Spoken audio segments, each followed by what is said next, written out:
No spin, no bias, no censorship. I'm Dan Wootton. This is Outspoken episode number 344. Breaking today, the end of Slippery Starmer is near after a catastrophic result in Wales, as allies of rival Andy Burnham warn that time is running out. But the priority of this crooked and corrupt Labour government is to secure the Muslim vote, as they fear the Greens under Zack Polanski and Jeremy Corbyn and Zarah Sultana's leftist mob are becoming the Islamist party of choice. I'm really pleased today that we are announcing a further £10 million to support our mosques on top of the support we've already put in. I'm pleased to say that. It is appalling that my community, the Muslim community, faces such appalling levels of hate in the country that we love. And it is why I am here today to announce an additional £10 million to protect Muslim communities across the UK. But what that video of Keir and Labour's pick to be the first Muslim Prime Minister in Shabana Mahmood didn't reveal is that the women in burkas and hijabs were consigned to the corner of the room as the leader of our country spoke only to the men. Meanwhile, the UK's media class remains as out of touch as ever.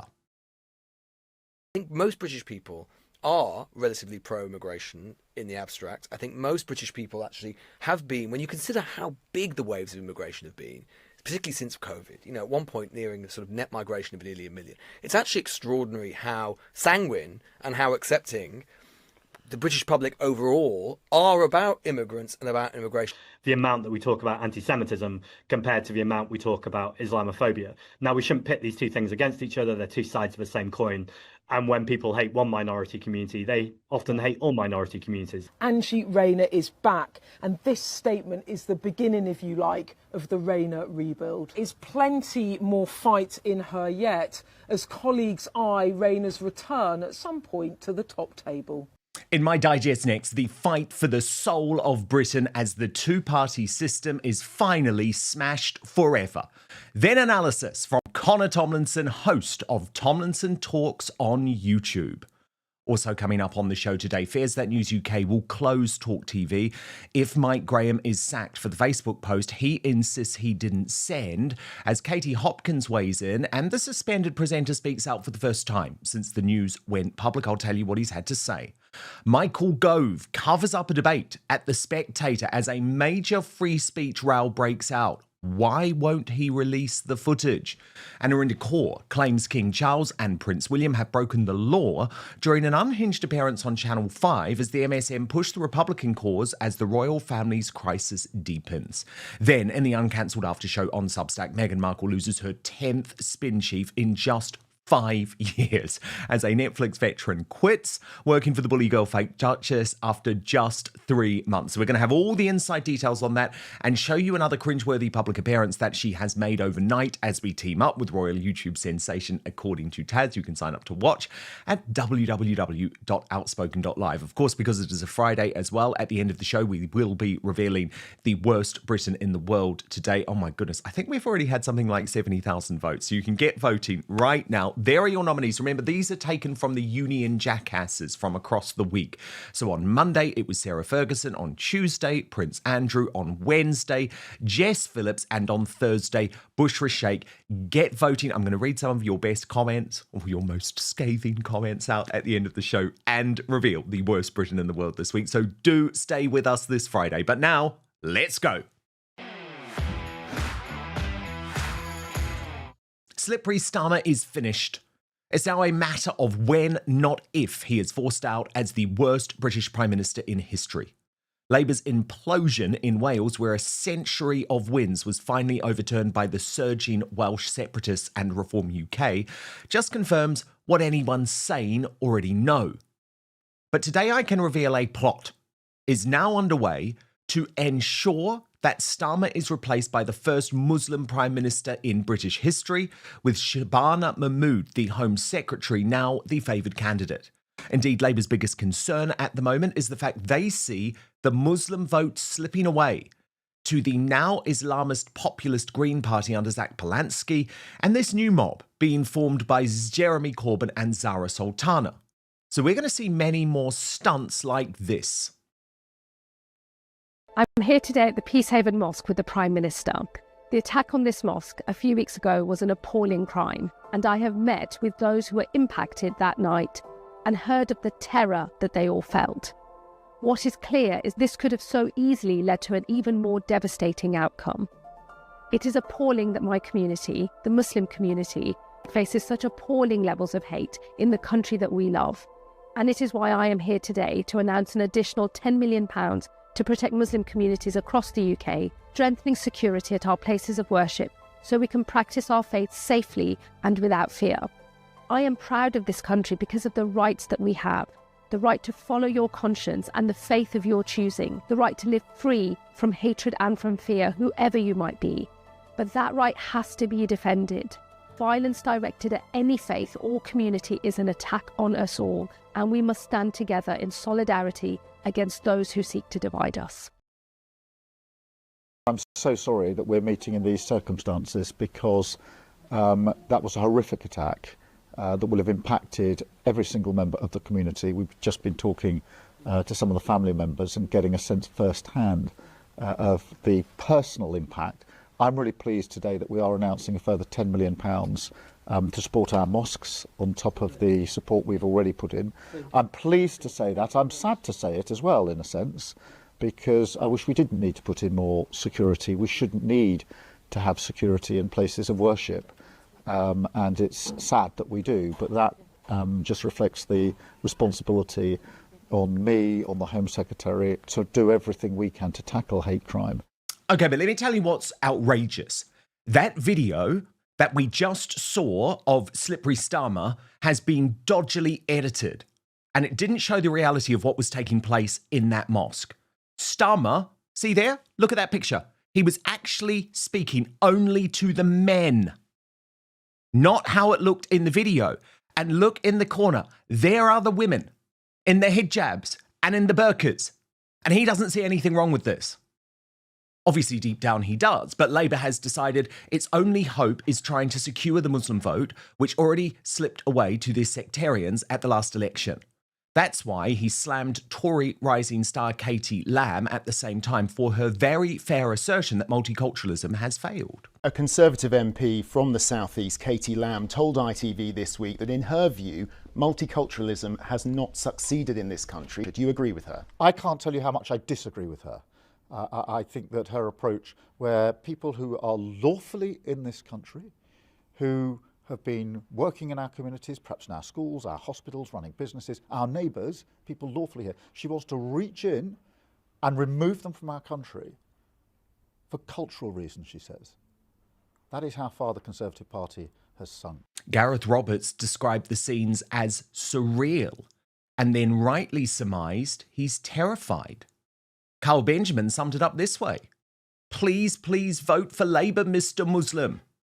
And Nick Buckley said when you have spent decades telling a community that they are being persecuted even though there is no evidence, eventually the community will believe these lies and feel persecuted. And Connor Tomlinson, who is here very shortly, added, Muslims are recognising just how much Islam fatigue has set in among the British public, which means making excuses for Islam or splitting hairs between hypothetical peaceful Muslims and Islamists. That will soon become an electoral liability. Islam is the problem. It's not the only problem, but it is the most deadly threat to our civilization. But in terms of politics, only the advanced UK leader Ben Habib was prepared to call out the scenes. He posted on X in direct response to Mahmood. An inappropriate post from Shabana Mahmood revealing her bias. Freedom of worship applies to everyone. To overtly identify as a Muslim and make the case for Muslims but not people of other faiths is wrong. Bear in mind, this is constitutionally and culturally a Christian country. The Union flag is a Christian flag. As Home Secretary, you should reinforce our Christian roots and values. You have never once spoken of the importance of Christianity in the UK. But the war on the left for that Islam vote actually makes that impossible. As Kelly J. Keane pointed out after watching Zack Polanski's exchange with the truly horrendous extremist Mehdi Hassan, the Green Party is the party of Islam. That will be its main issue, then only issue, within a very short time. Watch.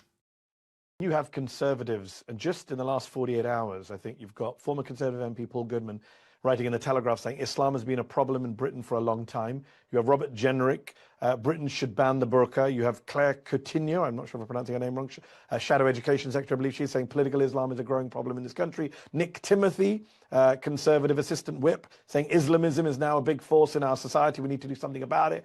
How dangerous is that rhetoric towards Muslims in the UK? It's phenomenally dangerous, and Islamophobia is rife in our society. And I say this as a Jewish man. There's only been 5 Jewish leaders of a British political party in the last 100 years. So I obviously take anti-Semitism really seriously, but I think it can strike anyone who's paying attention for more than 30 seconds, the amount that we talk about anti-Semitism compared to the amount we talk about Islamophobia. Now, we shouldn't pit these two things against each other. They're two sides of the same coin. And when people hate one minority community, they often hate all minority communities. And I think the best work is when people stick together. But it's really clear to me that when I think, particularly online, of the people with Israeli flags in their profile or pro-Zionist kind of groups, they hate me more than they hate anyone. So we're in a battle, right, for the heart and soul of our United Kingdom. I know you know it, but our media class remains chronically out of touch. Like the fake news agents, literally lying and saying that Brits just love mass immigration. We just love it. We love it, despite having roundly opposed it for 6 decades. We sometimes have this narrative that somehow Britain is a kind of uniquely soft touch and that we are uniquely taking loads and loads of people. No, this is a continental-wide problem that probably requires continental-wide solutions, which might have been one of the good reasons to, if we were still in the room when much of this sort of the EU border policy is being discussed, but, that's by the by now. But I think it is also true to say that even though it is a small number of people, I think because, actually, I think most British people are relatively pro-immigration in the abstract. I think most British people actually have been, when you consider how big the waves of immigration have been, particularly since COVID, at one point nearing the sort of net migration of nearly 1 million. It's actually extraordinary how sanguine and how accepting the British public overall are about immigrants and about immigration, which I think is precisely why, and Shabana Mahmood has made this argument herself, and I agree with her, it's precisely why irregular migration, which is not controlled, has to be seen to have a zero tolerance policy. Yeah. Because I think the problem is that when you have that sense of lawlessness at the border, what it does is it infect the debate on standard migration, on regular migration, on legal migration, and it metastasizes because you have, bad actors, including people like Tommy Robinson and others, who then use the relatively small number for their own purposes, basically to smear all immigrants, smear and 100%. Demonise the much larger number. So I think I would say, though, is if you got rid of the small boats problem completely, you would not shut down Tommy Robinson, and I think that is the big mistake. And that is why the elite class want to shut down independent broadcasters, because we are revealing the true cost to our public services because of scenes like this involving migrants, to our health system. And remember, these people shouldn't even be here in the first place.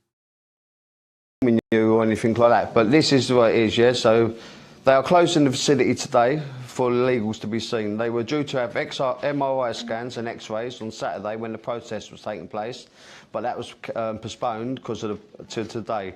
They are having x-rays because it's been reported that they are expected to have TB, and many do have. They are pushing ahead of people on the waiting lists. Yeah. So, how long have you been over here? How long have? 1 month. 1 month. Yeah. And where have you come from? What country? What country? Yeah. What country? My country? Yeah. Ethiopia. What? Ethiopia. It's Ethiopia. Ethiopia. Oh, Ethiopia. Yeah. What about you, sir? Eritrea. Where? Eritrea. Sophia. No, Eritrea. I can't understand what you're saying. What about you? Sudan. Afghanistan and Eritrea. Yeah.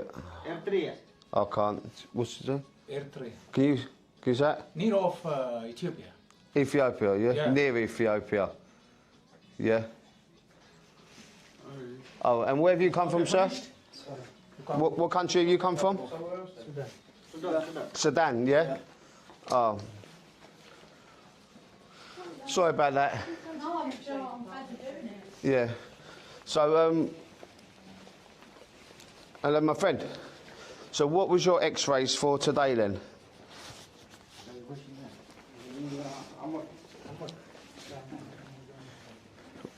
So what was you having the x-ray for today? What was you in the hospital for? Have they given you paperwork? Have you got paperwork? No. Have any of you got paperwork from the... So Labour knows it's finished because of scenes like that. But its hopes of staying in power now rest with a hard-left alliance between Corbyn and Sultana, the Greens, and separatist parties like the SNP and Plaid Cymru, who you can see won the Caerphilly Welsh by-election in a massive blow, not just to Labour, but Reform UK too. So tactical voting by the left, and some on the right, kept Farage from winning a seat that was very important to his momentum ahead of Welsh elections in May. It's Thursday, the 23rd of October. I'm in Caerphilly. This is the by-election day for the Senedd. It'll be the last by-election ahead of the big all-out elections next May. There's no doubt we fought a really big campaign, but Plaid are also fighting a big campaign. The Labour vote has been collapsing, and from all the opinion polls, they say we're just a couple of points ahead. So the stakes today could not be higher. But I'm going to go and leave this campaign office and go and knock on doors and try and get some more voters to come out and vote for Clear Powell. Didn't happen in the end, and Zia Youssef was right, by the way, to point out the danger of the Welsh hard leftists, who have, of course, received no scrutiny.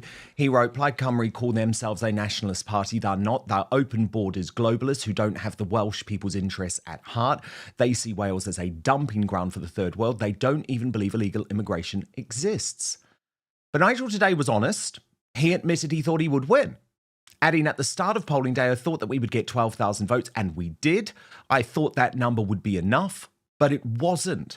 The total collapse of the Labour vote to Plaid was to a party that people know well and to a popular local politician.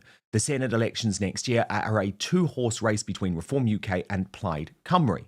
Now, as I said, some people on the right did vote for the hard left too to keep Reform out, including Tories, with loyal Conservative Kevin Edgar revealing hearing some Conservative voters in Caerphilly voted against Reform good.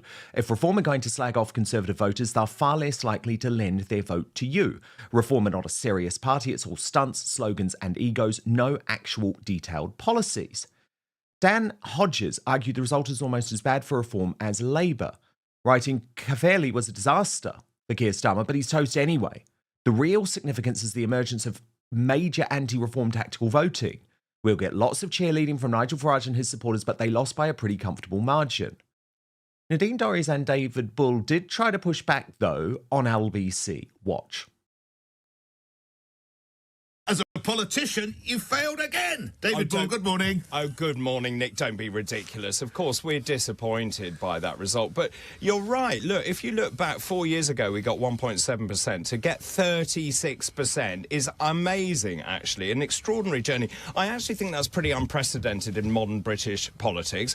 I think just in terms of the other results, look at Labour. This is a tribally and traditional Labour part of the world. Now, Labour has ruled this part of the world for about 100 years. They got more than that. Yeah. They got 11%. That is derisory. The Tories wiped out down to 2%. They might as well pick up the ball and go home. Now, what we are seeing is actually, I think what the public is saying is we are sick and tired of the way the country is being run, Wales is being run, and what we want is to see a change. And that is what we saw last night. It is a two-party race between Plaid and between us as well. They are abandoning Labour, they're abandoning the Tories. Plaid is well established in Wales. They've always had a percentage of the vote share. I'm not sure what their vote share increased by, but it is incredible that Reform had 36% of the vote. Do not underestimate the I hear you, but all the projections and all the ideas coming out of Reform was that it would be a Reform victory yet again, albeit you performed well, but the party has come up short. There's no win, Nadine Dorries. No, but it's Wales. So personally, I have never said that. All right. I've never said that we would win in Wales, and I know a lot of people didn't. I'm not even sure that many people in Reform thought that we would win in Wales. The objective was always, I believe, to do our very best, which we did. If we'd won, that was great, but to come second, I tell you, there will be no tears in reform today. The Conservative vote has gone from I'm so sorry, it was 17% last time out, and it's gone to 2% last night. What will be going on at Conservative Central Command? Nick, when I defected to reform, I was the first person to say the Tory party is dead. It's dead. And I think that figure last night shows it's over. What is increasingly clear to me is that the left are not only going to use tactical voting, they are also going to use American-style Antifa tactics to do anything to keep Farage from power. Threats like this are now becoming commonplace. Who do you vote for? No one who ever gets in. Yeah. No one who ever gets in. Yeah. So you what about reform? Do you like reform? Start them. You're joking, isn't it? I don't really know much about politics. I'm going to see the doctor soon, and soon if it's fatal, I know where Farage lives, and I'll probably go and take him out. Oh yeah. I've thought about it. I worked at his house many years ago before he was famous. Yeah. And when his name come up, I went back to the old company, dug out the paper, and it was him. He was walking around while I'm doing the print, and he's walking around like this. And I'm thinking, fuck me, he's watching everything. And I then dropped one of the workers off it. When I suddenly realised he wasn't, he was looking at the stars, looking up at the sky. So right now, Farage walks down to you, he says, let's have it, me and you. Who wins? Who walks away? Oh, I would. You reckon? Oh, yeah. I don't know, I heard he can have it though. Who? Farage. I could do you with one. Could you? Yeah. Are you like ex-forces? I'd just smash you in the throat. What with? My hands. Oh, what? And then you stop breathing, didn't you? Hold on. That was good. I'm 84. Oh, no, I'm joking. Work it out. But yeah. I can do it. I've done it. I shall leave you gentlemen to your discussions. See you later. See you later. Nice to meet you. But no, are you up for anything? Nope. Sure? Yep. Okay, see you later. It's not actually funny, it's a direct threat to life. He should be arrested. But the regime media are a huge part of this problem. And they haven't given up on a major curveball to keep Labour in power. That major curveball, according to Sly News' completely corrupted political editor, Beth Rigby, is the return of disgraced Angela Rayner. She posted, Angela Rayner makes her first public appearance since quitting high office. Her personal statement in the Commons, as much about her determination to fight on, as a reflection to why she has to leave government. The comeback begins. She then posted this North Korean-style propaganda report. This was an honestly made mistake, but when you make a mistake, you take responsibility. Yeah. Now, you might remember this story. There is no excuse not to pay taxes owed, and I will do so. Angela Rayner, the former Deputy Prime Minister, Deputy Labour leader and one of the most powerful women in British politics, sensationally forced to quit office over her tax affairs. Today she's back in the Commons to deliver her resignation speech to MPs, her supporters out in force as she went back to her first principles. I know the power of politics, Mr. Speaker, to change lives because it changed my own. OK, so let's take a step back. What went wrong for Rayner? Well, look, in a nutshell, she had a complicated family arrangement on her family home in the northwest, which she had in effect put into a trust for her disabled son. So when she bought a new place on the south coast, she didn't think she needed to pay second home stamp duty. That was wrong. It meant she underpaid her tax bill by about £40,000. But she told me it was an honest mistake in an interview that we did before she was forced to resign over breaking the ministerial code. Well, I made a mistake based upon the advice that I relied upon, that I received at the time. People make mistakes, but I conducted myself in trying to do the right thing. And I hope that people can see that. Now, the Griff report analysed Beth there, writing, Beth Rigby proving yet again she's a client journalist with this video she did for her mate Angie. Yeah, she's calling her Angie. No one else calls her Angie, apart from Beth Rigby, hoping to help pave the way for her mate, saying it was an honest mistake. This kind of, quote, journalist is an absolute disgrace, trying to make light of Angela Rayner's tax dodging, hoping that a little time away can forgive and forget, just like when Beth herself went away after breaking COVID rules, hoping we would forgive and forget. We didn't, and we won't.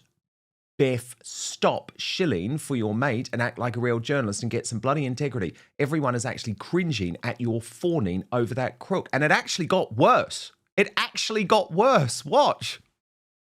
And now, having quit high office, triggered a major cabinet reshuffle, as well as a deputy Labour leadership race, Andy Rayner is back. And this statement is the beginning, if you like, of the Rayner rebuild.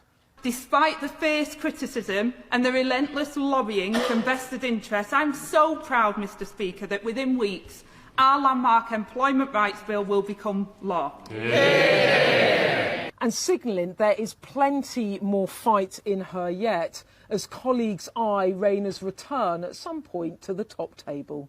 As tough as politics can be, it is nothing compared to what thousands of my constituents and this country face every single day. Yeah. Backbench or frontbench, elected office is not about us, but about our chance to change the lives of others.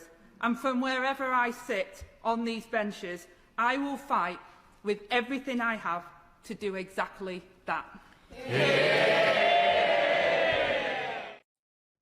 And now, Connor Tomlinson.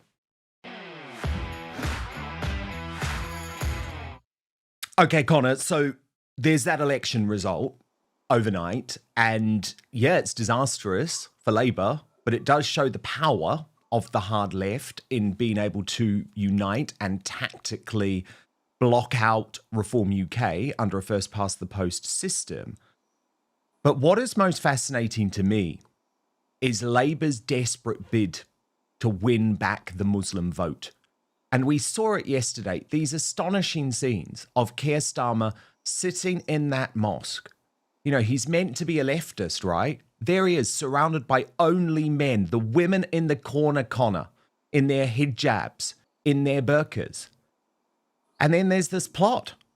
And the plot is now very obvious amongst the Labour left for it to be Shabana Mahmood who succeeds Keir Starmer and becomes the UK's first Muslim Prime Minister. What's happening? Yeah, the women were just missing their dunce hats, Dan. I mean, I think Keir Starmer would be interested to know. Well, he'd be interested to know just how many verses in the Quran and Hadith say that hell is filled with women and that they are the perennial temptresses that have waylaid Muhammad on his path to total sanctification, and therefore they are second-class citizens and their testimony should be weighed half that of a man's. We just don't do that in this country. We've never treated our women this way. I recommend people read Alan McFarlane's book, The Origins of English Individualism, to see that the average age of marriage was in its 20s, back as far as the Middle Ages. Women could own property under common law, and we've always had a sort of good respect between the sexes that just isn't present in the Muslim world, which has continued to practice its barbaric Bedouin tribe mentality since the 7th century to the present, and actually gives you sort of like super merits if you decide to be a Salafist and live exactly as Muhammad did all the way back in the 600s. So I just think this is repugnant. I think it's long overdue for our politicians to have the conversation as to whether or not Islam belongs in Britain whatsoever. Spoiler alert, no, categorically. You can't be a British Muslim. It's a contradiction in terms. And the first politician that has the courage to stand up and say that will not just be lauded despite the threat to their safety, but also they'll insulate themselves from the political liability that Islam and supporting it has become, because the British public are actually basically sick to the back teeth of the aesthetic crimes, the actual crimes and the costs inflicted upon them by mass Muslim migration that they've always voted against in every election since 1974 and been punished with more migration as a result. And when eventually the dam does break because things just get undeniably awful with likely another terror attack which is looming, the first politician to put their head above the parapet and say this will win over popular support, and all the people that have been running interference for it ever since will have some pretty black marks on their record that they can't walk back. Well, that's what's so interesting, isn't it, Connor? Because it's not coming, that talk is not coming from Reform UK and from Nigel Farage, who have been very clear. And if anything, after this result last night, they're only going to tack further to the centre. So it's interesting, isn't it, seeing the Conservative Party finally actually talking like small c Conservatives, even though I think I'd struggle to ever vote for them again. I've been very, very open about that, and I didn't at the last election for very obvious reasons. But, you know, Katie Lamb saying the previously unsayable, which is that multiculturalism has failed. What do you think is going to be the consequence of this by-election result, Connor? Because the political class, the elite class are already saying, and this is what frustrates me so much, well, Reform, they're going to have to move further to the centre. It's like, my God, how further to the centre can they go? A lot to address there, Dan. I think Nadine Dorries is actually wrong, not for the first time, about whether or not there are no tiers in Reform about this result, because I know quite a few of the good eggs working in Reform HQ behind the scenes used to work in Welsh politics, and so this will sting for them a little bit because they feel like they know the battleground, that this was a winnable place. When I spoke to a couple of them last year, they said that they were going to play it relatively safe with a Mingvar strategy to carry it across the line in local elections. And they said, well, when we've got Wales out the way and won that, then we can afford to be a bit more bold. And I think this will, as you've said, encourage them to have a bit more of a softening effect on their approach, even though it's the opposite. In terms of being bolder to win England specifically, the Welsh and the Scottish elections are a bit of an anomaly, because what you basically need to run there is not a national party. What you need to run there is an ethnically particular party, but that codes right-wing rather than left-wing. As my friend Carl Benjamin has long said, if you ran the Braveheart Party in Scotland and positioned yourselves as Scottish nationalists, but also had the "and we're not rejoining the EU and we're kicking out all of the awful immigrants that are costing us loads of money," you would win, because the only reason the SNP is winning is because it has patriotic branding on the biscuit tin and then smuggles in gay race communism as its actual modus operandi. As far as the Conservatives sort of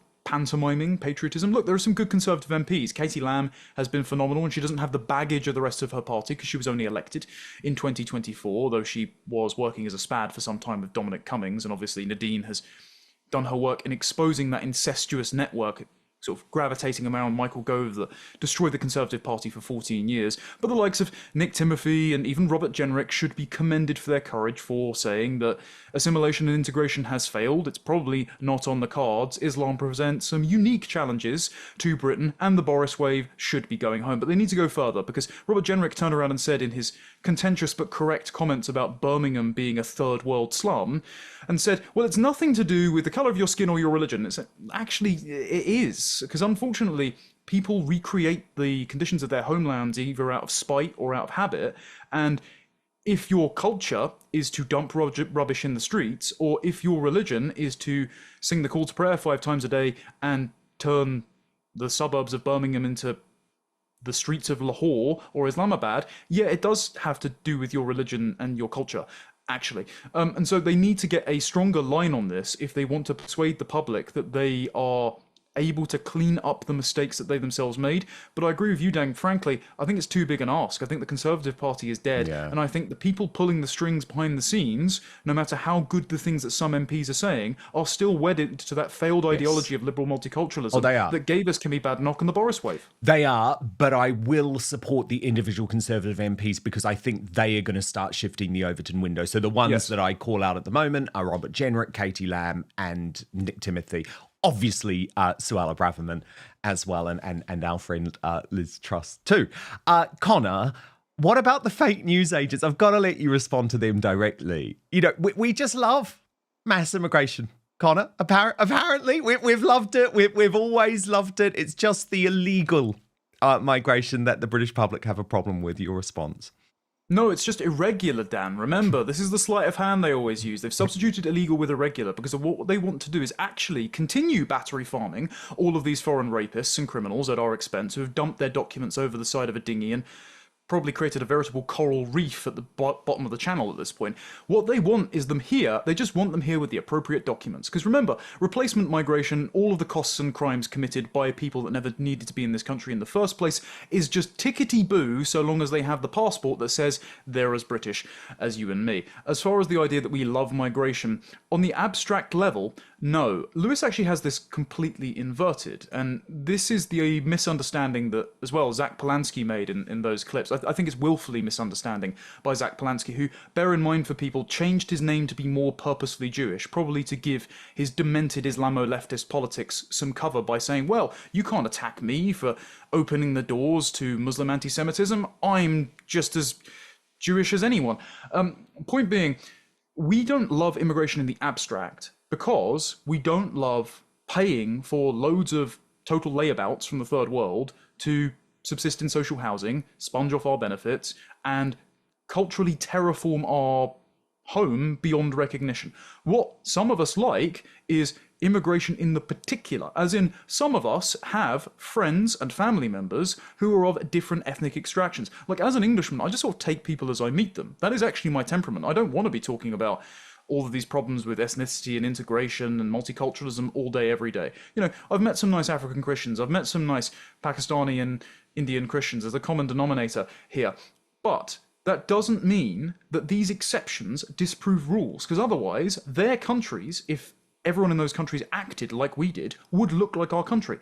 But it doesn't. And so therefore, people don't like immigration in the abstract because of the dire consequences it has when it is practiced at scale. And so it is totally absurd to imply that people want the current state of affairs. Instead, people always voted against it, and people will vote for whoever promises to reverse it. Breaking today, I can reveal fears within the crisis-hit News UK station Talk TV that it's going to be shut down altogether within months if suspended presenter Mike Graham, overwhelmingly the most popular host on Talk, does not return, is not allowed to return, which unfortunately is looking increasingly likely. Now, Mike has broken his silence, posting late last night a picture of his fire and writing, "burning down the house," which certainly seems to suggest he isn't expecting to return either. Katie Hopkins has supported him, however, posting on X, "I am banned from all Murdoch media globally, so have no skin in the game. Mike Graham, his listeners love him. Your channel needs him. Who gives a shit what he wrote on Facebook? Stop pandering to the special needs twats missing a spine. Thank you, Katie Hopkins." And one of the key contributors on the station has now spoken out against the other star hosts for staying silent. I know all about that.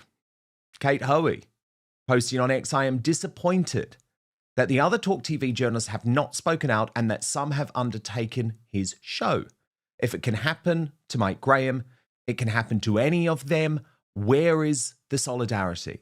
And indeed, and this is one of the big problems on the British right, when one of our own go down, even if it's one of our own colleagues, everyone else stays silent. It certainly happened to me when I went through something very similar at GB News.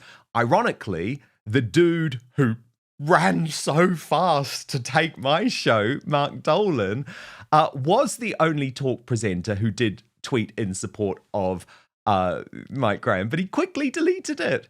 So Sandy Tredgen wrote, "I stand with strong figures like Dan Wootton and Mike Graham." But then she said, "So Mark Dolan has deleted his tweet in support of Mike Graham. I suspect he may have been warned by his employers. If so, not a good look for Talk TV." Now, I want to be fair, because I feel like I've tried to be fair during this whole story, given that these are people who I know and on the whole have a great deal of respect for. And I have spoken to a lot of the current presenters at Talk who say that their silence is not a commentary on the fact that they don't want Mike Graham to return. It's the fact that they think it is much more likely that if they do stay silent at this point, he will return. I'm not sure I agree with that. By the way, if you don't know what has seen the station suspend their highest rated presenter, let me just take you through the controversy. On Sunday night, this post ended up on Mike Graham's Facebook and Instagram. Compare and contrast. Tell me we're not fucked by multicultural bollocks. Why are we surrounded by non-white people? Just fuck off. Aid Oladipo, the Talk Sport presenter, then wrote, "Just been sent that now deleted Instagram post from Mike Graham. I usually hold my tongue with most of the racist nonsense I see on social media, but this is beyond vile and unacceptable from someone in the same building as me, same floor. He simply has to be taken off the air immediately by Talk TV, horrible man." So panic ensued behind the scenes and an immediate investigation was launched by News UK, prompting Mike Graham's hostage video apology, where he then posted on Sunday night, my Facebook was accessed and a vile message was posted on my page without my knowledge. It contained words that I would never write and an opinion I don't share. As soon as I found out, I immediately deleted the post and have taken steps to ensure my cybersecurity is enhanced. Obviously, I am mortified that such a post could have gone out in my name and am now attempting to find out how it could have happened. I am equally very sorry for any distress it has caused to anyone. And at that point, Mike Graham went from hosting his show as normal on Monday to on Tuesday, his best mate, Jeremy Kyle, being there instead. Watch.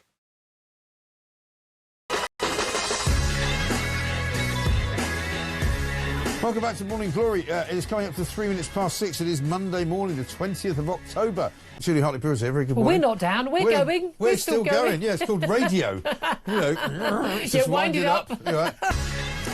Well, my friends, a very good morning. What is it? Honest to God, it's very early. It's Tuesday, the 21st of October. It's JK for MG. Don't panic if you're waking up. The main man just having today away. But we are here. Julia Hartley-Brewer very soon on Talk. I nearly said Drive, but it's actually Morning Glory. Cheers. Hey, very, very good morning to you. What is it? Wednesday, the 22nd of October. JK on Morning Glory till 10 o'clock. Thanks for tuning in. And you wouldn't believe it. Today, it was Mark Dolan who was filling in for Mike Graham. So there you go. The same type of loyalty he showed me. What is interesting, though, and I say this, by the way, as a friend of Mike Graham, I think he's a great guy, but Mike has conducted some very unfortunate wars against people on our side over the past couple of years. And I don't think that's been good for him now. For example, the Lotus Eaters. And Mike previously wrote of the Lotus Eaters team, specifically Bo Dade, I am a big shot, you're nobody, have some respect, you little twit, then maybe you can get in the queue. So Bo Dade has now responded, and can you blame him, saying Mike Graham is a big shot in the Dole queue.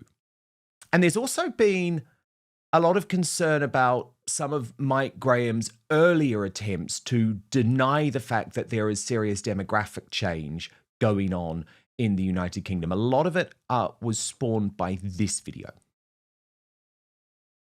Can you tell me how somebody next door to you has been replaced by somebody else? Have you got a theory on that? Yes, it's on the ONS. No. I'm looking for actual evidence. You're telling me that people are being replaced. Can you tell me of any friends of yours who have been taken away and replaced? Do you know what the word replace means? It means taking something away and replacing it with something else. Do you understand what that actually means? You have no evidence that anyone's being replaced, do you?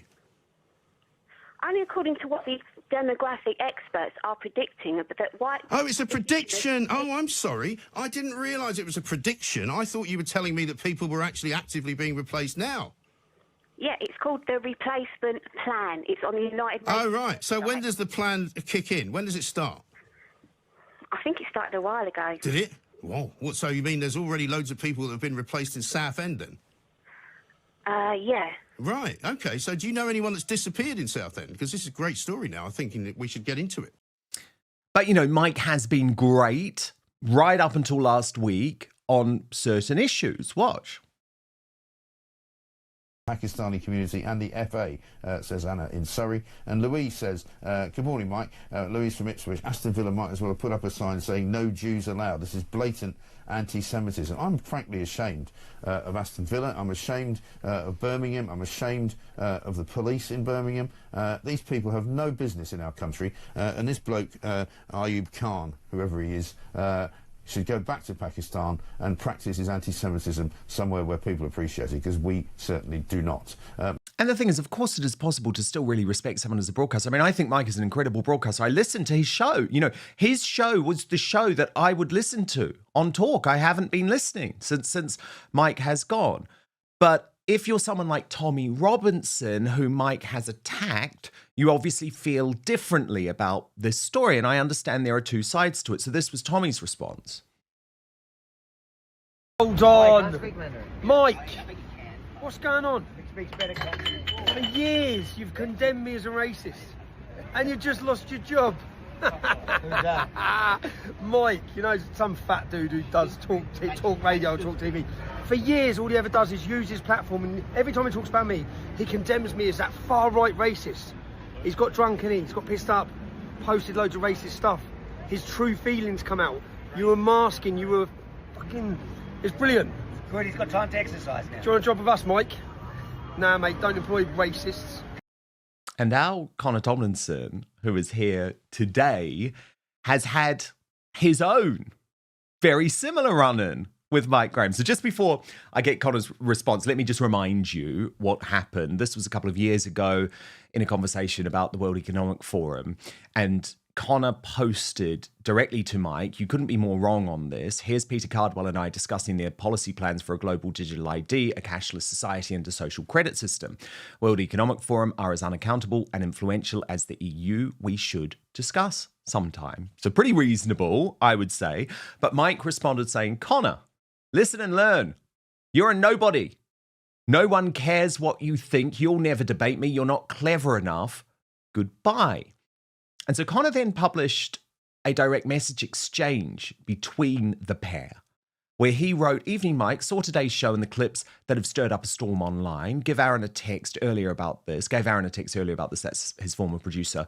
I spoke about the World Economic Forum with Peter Cardwell a few weeks back. Could be useful to discern the kooky conspiracy theories from the actual bad policies they propose in a radio segment sometime. All the best, Connor."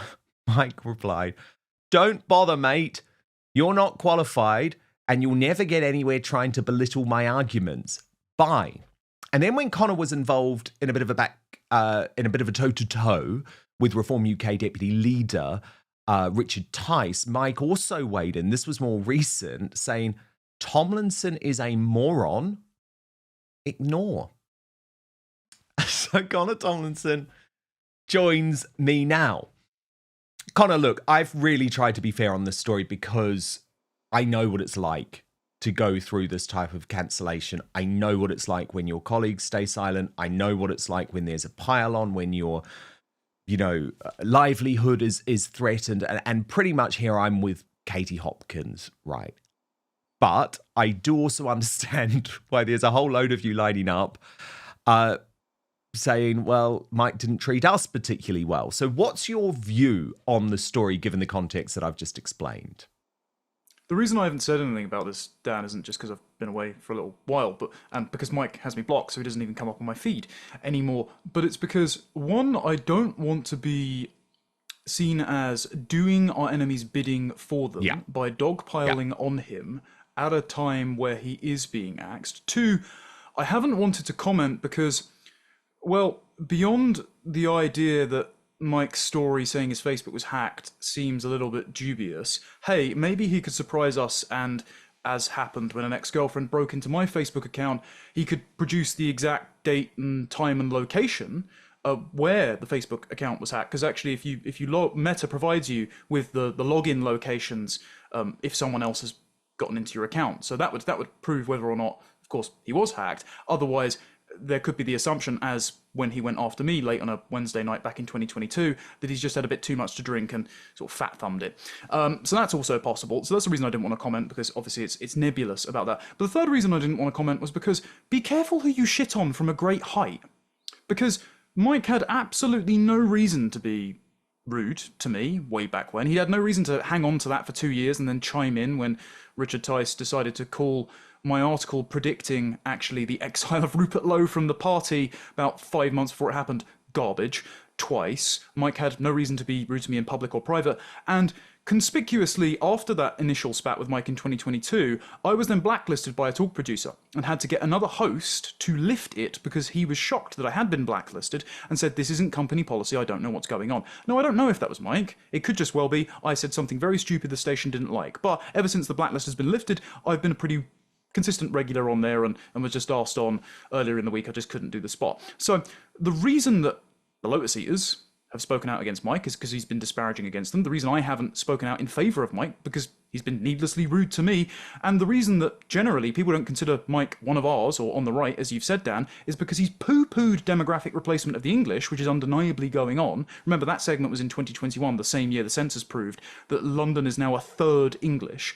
Totally unacceptable, while at the same time having a completely different double standard for Israel and saying, well, anti-Semitism, That's a total nadir. It's totally beyond the pale. We couldn't possibly do that. But if the English don't exist in their own country anymore, well, if you notice that, you're a racist. I'm happy to be quite consistent. I'm happy to have the same standard for Israel as I am England, which is that if the Jews were to no longer be a demographic majority and in political power in Israel, it would no longer be Israel. Same thing with the English. And Mike Graham's consistent attempt to gatekeep concerns about demographics, about the undue influence of the World Economic Forum on our politics, and to pull the ladder up after himself when some of us are just trying to say plain-spoken truths on broadcast media means that he is, well, you might have him in high esteem, Dan, but frankly, I'm not going to cry any tears over him losing his job.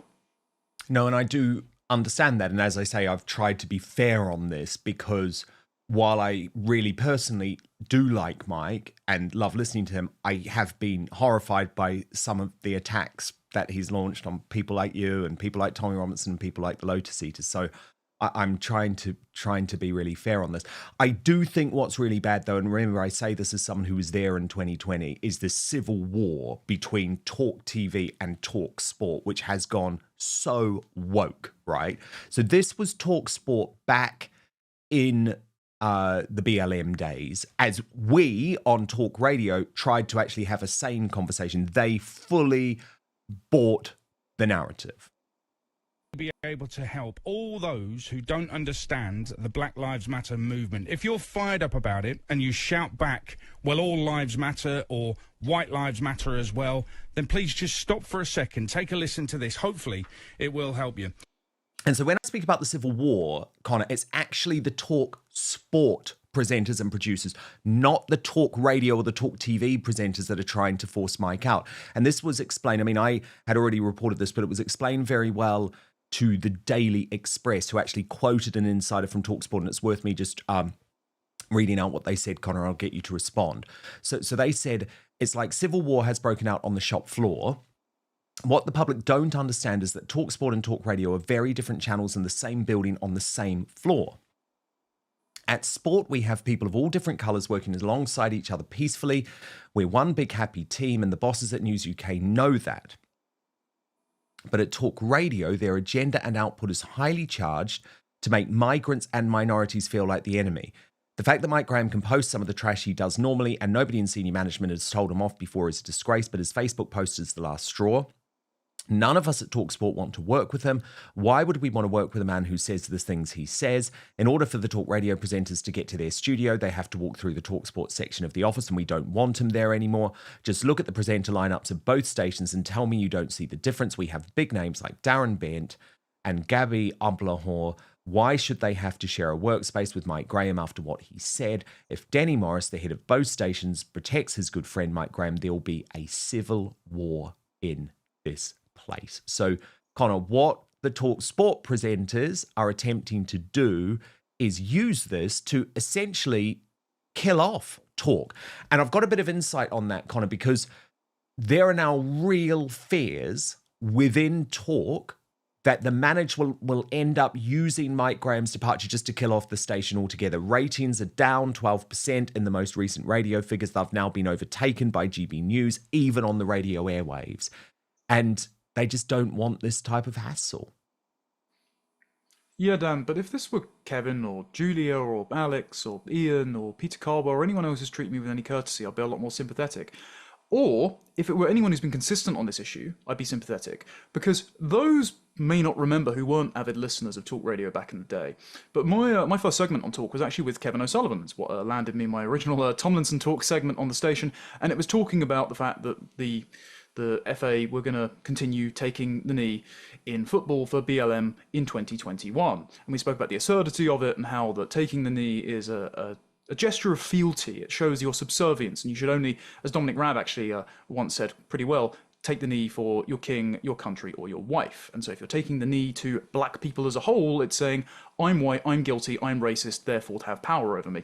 Mike Graham, though, after the, I think it was the Euros that year, final, when Saka missed the penalty, and lots of messages came out apparently on Instagram, making unfavourable comparisons to monkeys and quite racist comments, which often turned out to be from Russia and Saudi Arabia, by the way. Mike Graham went on the radio the next day and said, yeah, you know what? Anyone who's found to be guilty of this should have their identity put out. They should be thrown in prison for making racist statements. We don't want racists in this country. Bye-bye.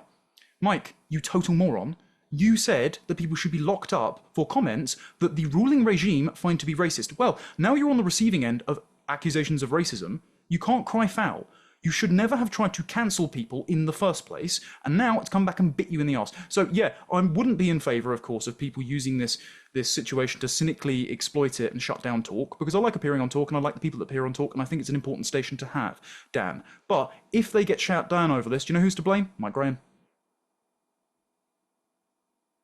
Breaking right now, an astonishing cover-up at The Spectator, as its left-wing new editor, Michael Gove, yes, that Michael Gove, Mr. Lockdown Michael Gove, refuses to release the footage of a debate between Connor Tomlinson, host of Tomlinson Talks on YouTube, who will be here very shortly to reveal what's really going on with this, and Catherine Burblesing, the head of the Michaela School. And this debate was moderated by Michael Gove himself after he lobbied for it to happen.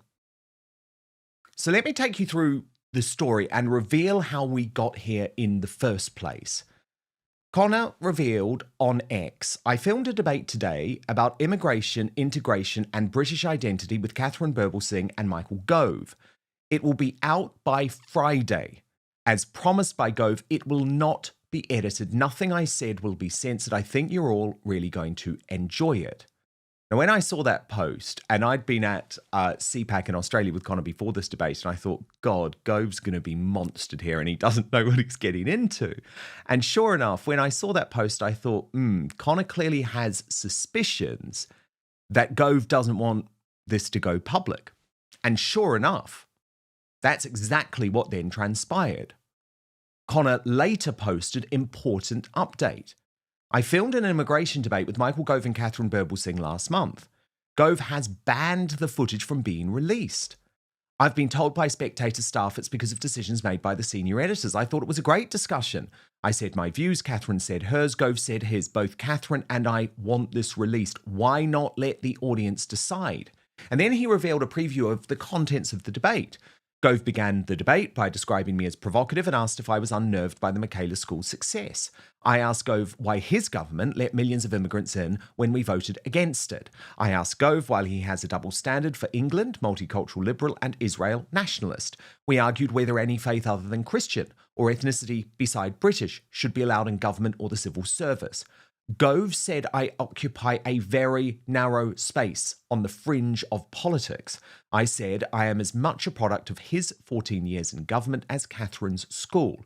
Catherine and I debated what multiculturalism means and whether integration will ever succeed. She agreed with me that Gove's version of British values is useless. Catherine said her school is as Christian as you can get without actually being Christian. I disagreed and said the families and religions of the students will have more influence over their lives than her well-intentioned efforts. I agreed to visit the Michaela School. Michael offered to come with us and film it for The Spectator. Gove ended the recording, can you believe this, by saying, "We at The Spectator believe in free speech." Apparently not. The debate was scheduled because I wrote a piece in The Critic after the Now in England conference arguing against Robert Toombs' comments that the Michaela School allows Muslim girls to learn to be English. Now, what's very fascinating is when you look through how the debate was actually set up, is that it was Gove who really was pressing for this. And after the debate was filmed, Gove actually emailed both Connor and Catherine, making it clear that he was planning a cover-up. He wrote, "Dear Connor and Catherine, thank you both for coming into the studio for our conversation. I appreciate both of you taking the time. As I'm sure you appreciate, it's my responsibility as editor to decide on and take responsibility for material that appears in The Spectator. I'm reviewing the broadcast at the moment, and I hope you can bear with me before I can update you further with every good wish." So Connor knew what was happening. He knew what was coming. And he very quickly replied back to Michael Gove, saying, "Michael, I appreciate the update as I have lots of friends looking forward to watching this when it comes out. It was a robust discussion. I'm sure Spectator viewers will tear me to shreds in the comments. Catherine and I were saying we both enjoyed it on the walk back to Westminster Station. I will make good on accepting the offer to visit the school when we can arrange it. Megan also said I could upload the footage to my own YouTube channel a week after The Spectator has released it, given I originally set up the conversation between myself and Catherine just for my YouTube before you requested to moderate it. I'm off on my delayed honeymoon as of Sunday, so if I could get a link to a Google Drive or Dropbox just to schedule the upload before I go, that would be much appreciated. If there are any editorial reservations about posting the footage, I would ask that it be considered that I did set this conversation up prior to allowing The Spectator to host it, that I cut short a working trip to Australia and flew back for 24 hours the day prior so we could film it, and that I didn't ask to be paid for expenses to be covered. It's all because I thought it would be worthwhile, and it was. I think it is an important conversation. I'm very glad we had it, no matter the reception to what I said online. It was great fun, intellectually robust, and made me think on the spot. It covered the topics at the political fault line right now, given the contents of Labour Party conference. You signed off the recording with your commitment to free speech and discourse. I would hope we can all honour that in good faith, both during and after the debate. If it doesn't meet spectator expectations for whatever reason, I would ask to at least have our agreement on it, and I be given the footage to upload to YouTube. But I would hope that you see the value in it as much as Catherine and I did. I think the audience will respect your willingness to have me on and grill me about our disagreements after our exchange on X. Regards, Connor Tomlinson. But of course now, there is a major cover-up going on. The footage has not been released. For all we know, it may have been destroyed. And Connor Tomlinson is quite rightly, I think, completely furious about this, saying the integrity of the debate matters more than whatever the public perception is. I'll be criticised for what I said. I don't care. Release the footage. Let the people decide. And Connor Tomlinson joins me now. So, Connor, this is quite clearly a cover-up by Michael Gove. Quite clearly you destroyed him in that debate, because how on earth can he justify the Boris wave and the mass immigration that took place over his time in government? You know, when he was in the cabinet, when he could have made a real difference. But what are you going to do about this? Because The Spectator clearly owned this footage and they don't want to release it. I mean, I'm desperate to see it. This stinks of a cover-up, but is there anything you can do to secure this footage? So there's a fair bit to go through there, Dan. First of all, I must make it clear, I don't know why Gove hasn't released this. Speculation can be left to the public based on the excerpts that I was able to recall and quote in my initial post on X there. And judging by the response to that post, which garnered well over 500,000 views and lots of people, including yourself, Carl Benjamin, Liz Truss, etc., calling for the footage to be released, there's clearly a public interest in it being out there. So I would say that I might wonder whether or not Gove was unhappy with his performance or said something that he thought he shouldn't have, especially when Catherine and I, turns out, agreed on a lot more than she was expecting. We actually came into the debate, Catherine, I hope she doesn't take offence at me saying this, she was a bit highly strung, and she wondered whether or not at the outset that I was calling for her deportation just because she's not ethnically English. And I said, no, I don't take that position. I'm not that unfair, I would say. I think we have a system of national tribalism where we let our friends stay and we make our enemies leave. And she was actually convinced by that particular line of argument, whereas Michael Gove was not. Hence why she said that Michael Gove's version of British values is basically bollocks. So I do wonder whether or not Gove's debate performance, or his fear that his inability to answer my questions sufficiently on things like Raiku or integration, or why a number of Conservative politicians that he advocated were championing importing many people that they share an ethnic background with, like Priti Patel and Rishi Sunak. I wonder if, in fact, he felt that he didn't answer those questions sufficiently and he would have been shellacked by the Spectator viewers in the comments, because his appointment as editor has been met with mixed receptions, let's put it that way, especially considering he endorsed Kamala Harris as the first thing he did as Spectator editor. Regarding whether or not the Spectator owned the footage, technically, the only agreement we had in writing, because I didn't sign a single contract, was that I would be provided the footage as a condition for me of participating. Allow me to make it very, very clear.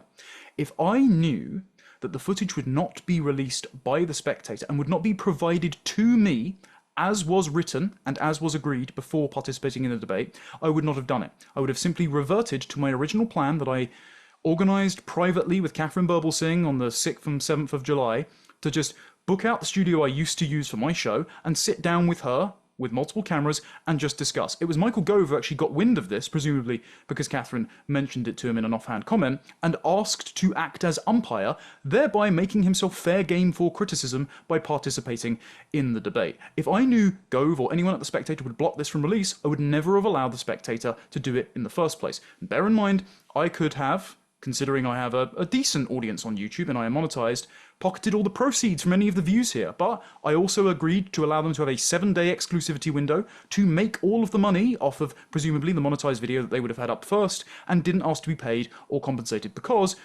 gauging by the public interest, I thought it would be important to have this conversation. So, is there anything I can do about this? Allow me to say that I am exploring all possible avenues, and if legal action is required to procure this footage and to uphold the end of the agreement on the Spectator side that we agreed prior to filming it, I am willing to pursue it. Good. Currently exploring the prospects. Good.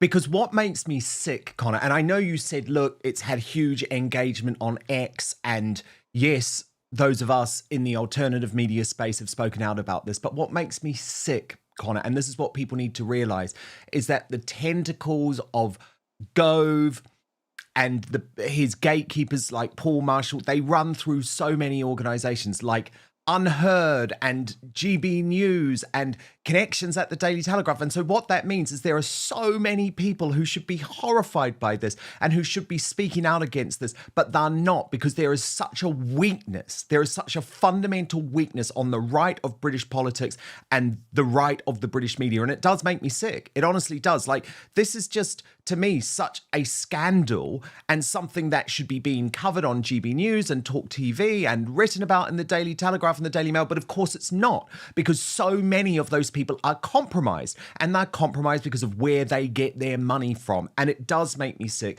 And the thing is, Gove is not an appropriate editor for The Spectator. He was never an appropriate editor for The Spectator. This is a guy who's on the left, who has been wrong on so many fronts. And as you say, the first decision that he made as editor of The Spectator was to endorse Kamala Harris. I mean, how utterly, utterly appalling. And I just say to everyone, think about this, speak out against this, don't be so gutless. But unfortunately, when it comes to people's pocketbooks and when it comes to the fact that they need those commissions from The Spectator because it's still viewed as this highly influential magazine, they say nothing. I mean, come on, like Douglas Murray, Rod Liddell, they will be horrified by this type of censorship. Well, I do know some people who write for The Spectator who I spoke to about this, and they were annoyed about this, but I think for reasons of wanting to continue to be published by The Spectator, they didn't say anything about it. And look, I understand it. I actually have no personal beef with people that work at The Spectator. As far as I know, I can only lay the blame on Gove here, because he has final editorial say, according to his own email. Everyone I corresponded with during the process of trying to get answers from Gove, trying to squeeze blood from a stone, metaphorically speaking, because he didn't even respond to Catherine Burblesing's email that she sent to him, despite them being friends. Everyone I corresponded with in this stead was very courteous, so I don't wish to disparage The Spectator as an outlet. It's just being no, and there's amazing misled. people there. That's the thing. Of course there are, but they have an editor who clearly does not believe in free speech. Can I give one prominent example that I haven't publicised yet, please, Dan? Please. I have friends that work at the Free Speech Union, and so, as a member of the Free Speech Union, because we all pretty much are at this point, because we all have free speech insurance. I mean, after all, the reason this entire debate came about is because Pete North, the man who was arrested in the dead of night for an anti-Hamas meme, actually tweeted my article about the Now in England conference, and he got into a back and forth in Burblesing, prompting me to speak to Catherine. I asked the Free Speech Union if they would intervene in this, because clearly it's a matter of free speech. Gove said he's committed to free speech. It's one of the oldest and premier outlets on the right, for which, obviously, Toby Young, the head of the Free Speech Union, writes. And I was told this one isn't for us. Terrible.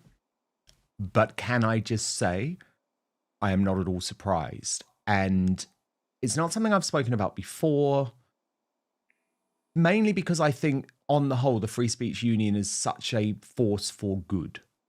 Yes. But unfortunately, when it comes to the media, and I know this through my own prism, when myself and Father Calvin Robinson and Lawrence Fox went through what we did at GB News, which I believe was an issue of free speech, certainly the Free Speech Union, shall we say, knows what side its bread is buttered on. And so that's all I'm going to say. I think the Free Speech Union does a very, very good job, but that's terrible that they're not taking up the case here, because this is so clearly a matter of free speech. So, Michael Gove, release the footage. Just release the footage. What are you afraid of? What the hell are you afraid of? Let us make our own decision. Okay? Seriously. You're a government minister. For God's sake. Are you that scared of being destroyed by Connor Tomlinson? Well, I think the answer to that is yes, unless we see the tapes. Developing today, the hard left attempt to use the growing royal family scandal involving Prince Andrew to bring down the British monarchy. And the mainstream media is allowing them to do so. So the playbook was revealed by the hard left head of Jeremy Corbyn's new Islamist party, Zarah Sultana, who wrote, "Don't just abolish Prince Andrew's titles, abolish the monarchy." And the mainstream media, who quite extraordinarily continue to give the hard left, anti-white racist Narinder Kaur a platform, despite banning virtually anyone from the right to appear, was allowed to go on the Vanessa Feltz show and claim that King Charles and Prince William have broken the law. Watch.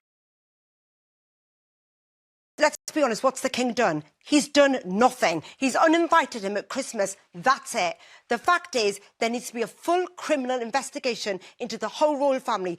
Who paid off the 12 million? They've silenced... But it's not a criminal act to have paid off the 12 million. Well, no, you've silenced a victim of sexual abuse. But it's not a criminal act to do that. You know, you can't... But that is morally, that is wrong. No, but you cannot make sweeping allegations about things that you don't know anything about. Made to do anything if he doesn't think he did anything wrong. The monarchy is an institution of this country. We can't have a country that is against child abuse and sex trafficking, but at the same time a monarchy that thinks they're above the law. They're not above the law. They are complicit. They did pay off 12 million. We need to know who paid that off. We need to know what the king knew. He could be a witness to criminality. We need to know what William knew. All they're bothered about is protecting their image. We need to protect victims of abuse. This is so important because we're not a democracy otherwise. How can we call ourselves a democracy? If he is involved, if he's not involved, but surely there needs to be some questioning. He refused to go to America and be questioned by the FBI. Now, that's outrageous. Now, the police are saying they're getting involved because he used taxpayers-funded money to find out her social, he asked a police protection officer to dig out some dirt from Virginia so Giuffre. That's text. There's a lot there, Vanessa. But just because you decree that something's against the law doesn't mean it is against the law, Narinder. And certainly the whole point of all the machinations and manoeuvres have been to somehow keep him outside that scrutiny. But what about accountability? Well, what about accountability? I mean, that's an excellent question. Connor Tomlinson, host of Tomlinson Talks on YouTube, with me now. Connor, look, this is why I've tried to cover the Prince Andrew story in recent weeks without hysteria, because I absolutely knew what the dishonest, hard leftists were going to do with the story. I knew what the mainstream media were going to do with the story. Eventually turn it into attempt to put republicanism back on the table, to try and bring down the British monarchy. And I think we saw a great example of it there with Narinder Kaur repeating her assertion without any backup whatsoever that there is potentially criminality here from King Charles and Prince William. I mean, we don't even know, Connor, that there is actually criminality with Prince Andrew. And I don't say that, by the way, to defend the actions of the Duke of York no longer using the title, because I don't. I've never defended his actions, right? I was at News of the World back in 2011 when we were the first to reveal the picture of him with Jeffrey Epstein in Central Park. But what I have always tried to do in this story is bring in the facts, and the fact that there are two sides to this story, the fact that Virginia Giuffre is not a credible character, that she has lied multiple times about multiple people, including Alan Dershowitz, by the way. the top US lawyer who she had to withdraw a claim against, and that she's even being sued, and her estate is now being sued by another one of Epstein's victims who she lied about. Now, again, I stress, that is not to say that Prince Andrew didn't lie. His conduct was absolutely appalling. But I fear, Connor, that what is happening now with this story is that the facts don't matter at all. And there is a hysterical march by the left and by the mainstream media, which will end up in the Republican movement being empowered. Where do you stand on all of this? Well, you're a royalist, Dan, and I'm a monarchist, so I think we're both frustrated by this. I think the main problem here lies with the royal family itself, in that they haven't comported themselves in such a way that wins favour with the public. Narinder Kaur represents a particularly resentful faction of race communists. Zarah Sultana has been doing the same thing on X in the last few days. She was told to go to Qatar and also lobby for the abolition of monarchy there, and she goes, "You idiot! I'm a Republican," because she's a global race communist. So I'll do that everywhere safely with, you know, parliamentary privilege sat behind her phone, of course.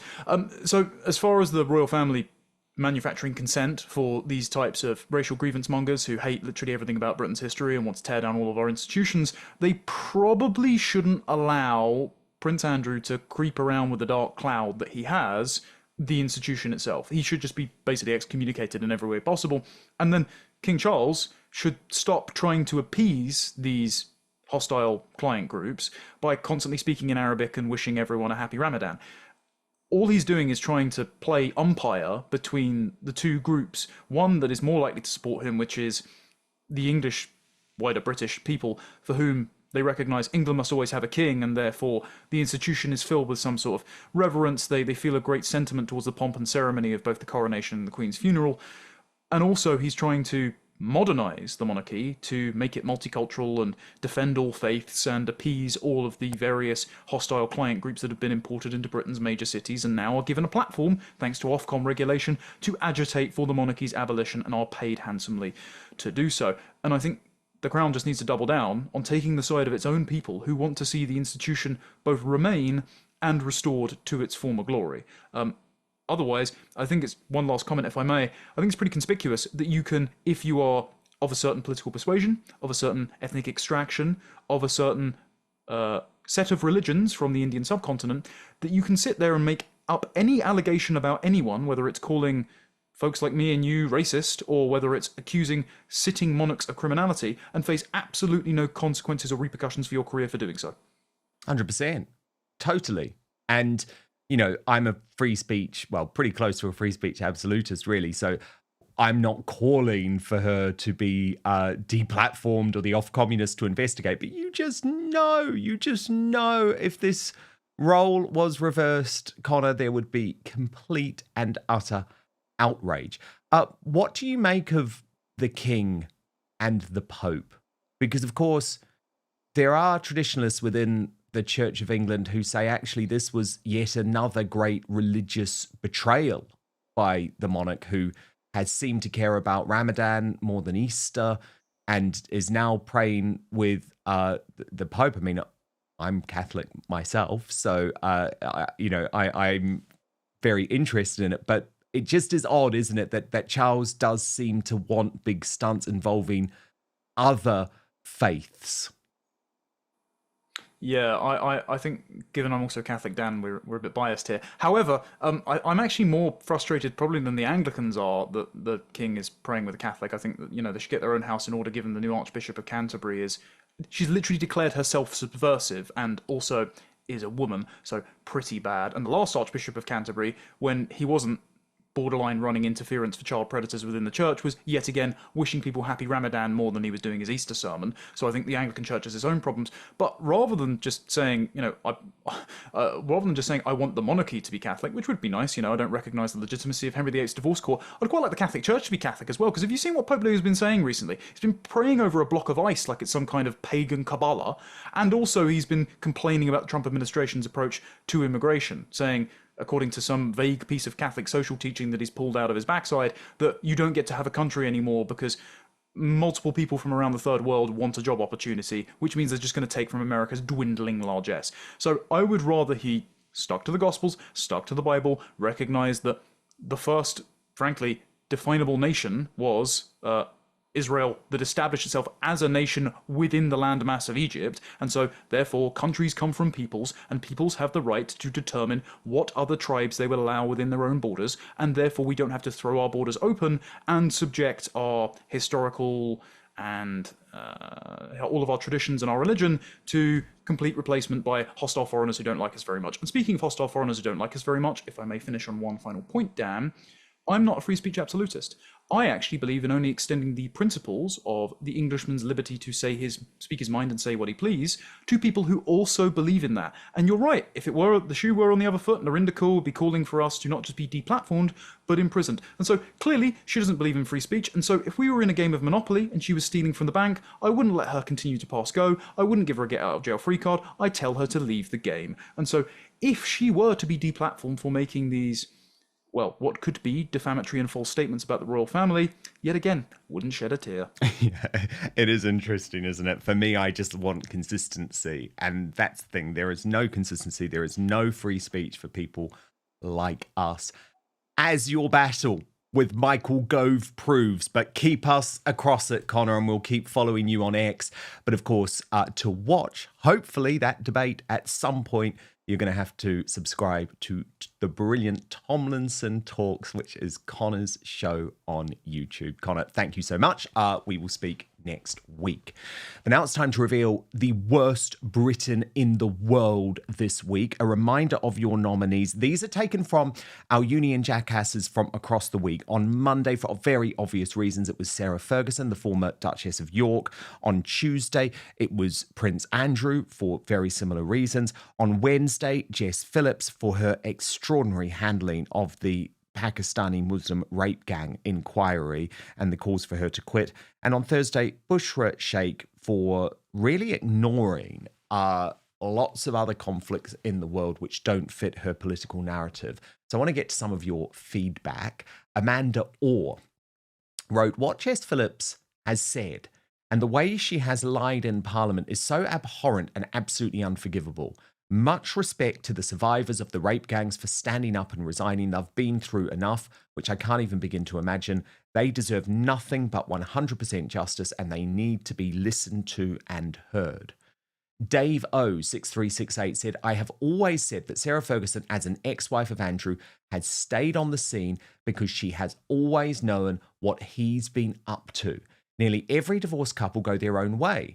The royal family have been a meal ticket for her from day one. The king should allow his brother to face justice, but he won't because this could bring their complete downfall. And Susan Young, 6331, said the very fact that Fergie has not been utterly horrified and repelled by Andrew's unsavoury, perhaps illegal sex exploits and appetites, all while raising two young daughters, a woman who couldn't even recognise the disgusting criminality of Epstein and brought her adult daughters to visit him when he was released from prison, who basically bowed and scraped to him because she was indebted to him, shows her incredible intolerance for the intolerable. Incredible tolerance for the intolerable. I used to think that for all her financial ineptitude and her indiscretion, she was still a good mum. I have completely changed her mind.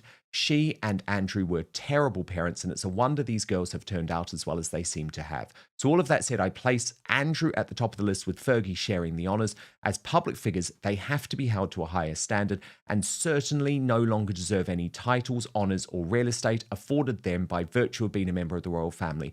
This drama is going to have a profound impact on the institution. They need to get their passports in order, pack up the teddy bears and go and live in exile. JGC says, wherever Andrew is on the list, I'd take something major to top him. King Charles has shown weakness time and again, not telling Andrew to do one and stripping his titles. He should step aside for William now. So very, very strong views from you, which I expected. Let's go to the results. In fourth position with 3% of the vote, Sarah Ferguson. In third position with 13% of the vote, Bushra Sheikh. The runner-up with 35% of the vote, Prince Andrew.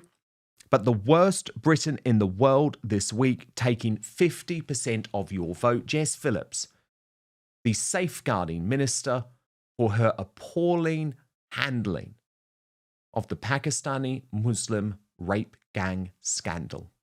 And we always knew with her in charge it was going to be a cover-up because look at her seat. Look at her seat. She knows she's probably going to lose her seat at the next election because of the Muslim vote, the Islamists, and the sectarian politics. Okay, thank you so much for your company all week. But we are moving over to Substack now, www.outspoken.live. And I've got some very exciting news about Substack, actually. So we are now going to be broadcasting not just the uncancelled after show live every day on Substack, but the main show as well. So our Substack members, and you can subscribe at www.outspoken.live, can watch not only the main show with no advertising whatsoever, which I know so many of you want, but you can also watch the after show there as well. What this does mean is that we are ending our live daily stream for now, at least on the Rumble platform. And I thank everyone who has been watching on there, but please come on over to Substack. You can subscribe completely for free. www.outspoken.live is the address. And the thing about Substack, right, is it is a free speech platform, just like Rumble. I'm protected there from big tech cancellation. I'm protected there from lawfare. It's a really important place to be. So from Monday, you can watch this main show and then the Royal Uncancelled After Show, both on Substack. The address, again, to sign up, www.outspoken.live. Now, I will be making a very special offer available to the weekend too for people to become paid monthly and annual subscribers, because what goes on Substack is really the best way to support me with Outspoken. So I'd hope to see you there. But at this stage, we are moving off YouTube, we're moving off Rumble, and we're going to continue the conversation on Substack, www.outspoken.live. Have an amazing weekend. I've got a very restful one ahead, actually, though I may have a few drinks tomorrow. I think I need it with everything going on. But I will be back with you live, 5 p.m. UK time. Slightly different hours over the next week for our American viewers. I always get this wrong. So it's either 1 p.m. Eastern or 11 Eastern. I don't know. I'm going to check. Let me just check now, because the amazing Anna Island in our Dan Wootton Outspoken Club on X was telling me what this actually meant, because I always get it wrong. So, okay, it will be 1 p.m.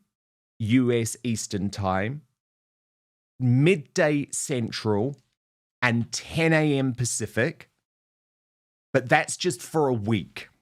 Okay, so I'm so sorry about that. It's so annoying, isn't it? Surely we should have coordinated daylight saving time. I don't even want it altogether, but that's a whole other story. So from Monday, just for a week until the 2nd of November, when the US time changes, it is 1 p.m.